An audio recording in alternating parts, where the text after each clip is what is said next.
It's a huge role. The most important thing journalism can do for a democracy is to leave people better informed and make choices. To provide information to citizens so they can make informed decisions with their vote. As we all know, you really can't have a working democracy unless people are informed of the facts. Inform them about our government leaders' motivations, their beliefs, their actions, and ultimately decide where our country's going to go.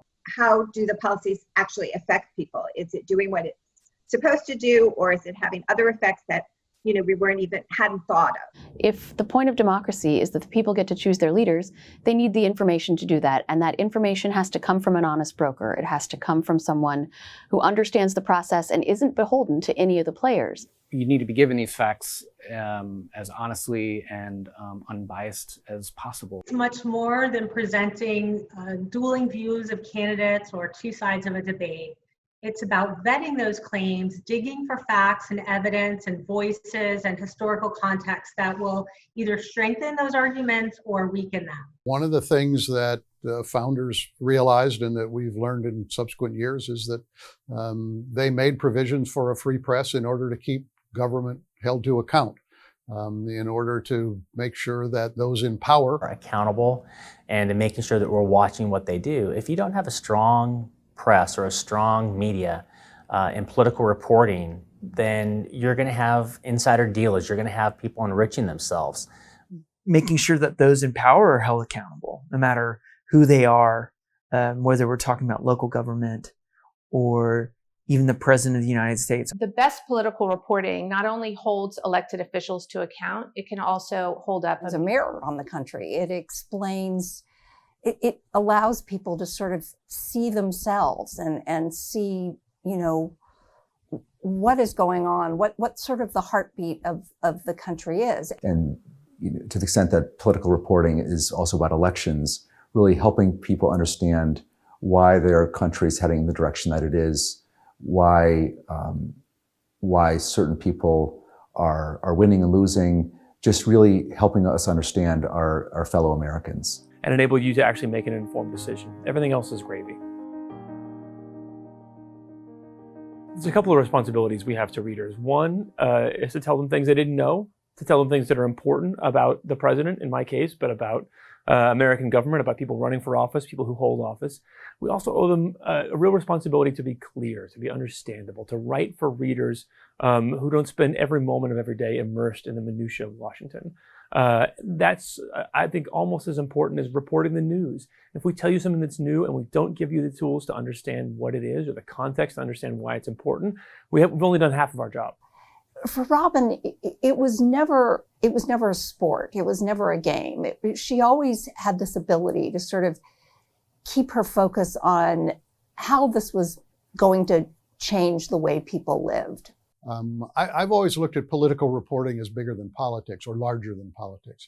And by that, I mean coverage of a presidential campaign, for example, is really an attempt to try to understand the state of the country. People want to know their political leaders. They want to know them as human beings. They want to understand them. They want to understand their motivations.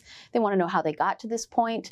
And so as much as we can, go on a candidate's website and download all of their policy papers and try to explain everything that they claim they're going to try to do when and if they get elected, I think it means more to people to be able to tell those people's stories. I think my job is to try to uncover information and then give it to readers in a way that is engaging for them. One story at a time, we need to try to keep the faith with the public and restore that mistrust. And we do that by fact-checking and fact-checking and fact-checking again and again to make sure that we get it right. When you're associated with Syracuse, when you're associated with the Toner Prize, it is just such an honor and to be part of that. And it really was, as someone who's going to be entering in my 30th year in journalism in 2020, it truly was one of the biggest highlights and one of the biggest accolades I've ever won in my professional career. Oh, it was wonderful to get some recognition for work that was I'd put a lot of time into, and it was on a serious subject. When I submitted for the Toner Prize, I don't think I thought I had much of a chance. I'd only been in DC journalism for a couple of years. I was a local newspaper reporter before that. And so it was really validating for me that the Toner Prize recognized that type of reporting. And it meant a lot to me, particularly at a relatively early point in my career. Well, it was a great honor. And it was a great thrill because Robin was a friend. She was obviously a competitor because we work at competitive news organizations. But to win a prize named in her memory meant just a tremendous amount to me. Oh, it was huge. I'd really never won any award of any real stature, and so it was just this tremendous surprise. To me, it was important to recognize both that accountability journalism within the context of a campaign is political journalism. It also was a great recognition of the power of crowdsourcing in journalism, that we can turn to our readers knowing that they may know more than we do and use them as sort of collaborators in the reporting effort. I will say it was a good feeling to be recognized by colleagues and people in journalism. Winning the Robin Toner Prize was such a great affirmation for the work that we did at the Post on the Roy Moore story. It was also an affirmation that sometimes the best political stories are to be found outside of Washington. It was wonderful and humbling at the same time. It was truly amazing. I've been a political reporter for most of my career, and so much of the time you feel like the stories you're working on are very speculative or very ephemeral. And so to be recognized in this way, that our reporting had reached this higher level, was a once-in-a-lifetime experience. When I got into that ceremony, being around such accomplished colleagues and competitors, it was obvious that it was just such an outstanding and really remarkable honor.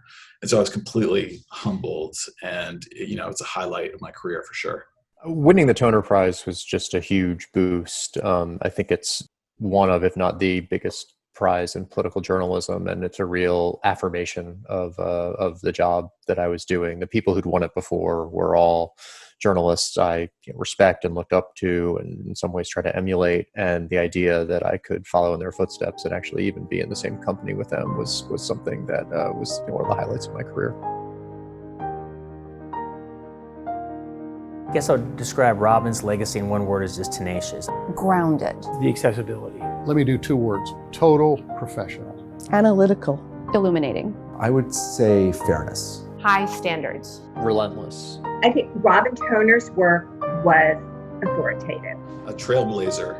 She was a badass. She was the first female national political correspondent for the Times, and she covered everything from taxes to social policy to obviously politics.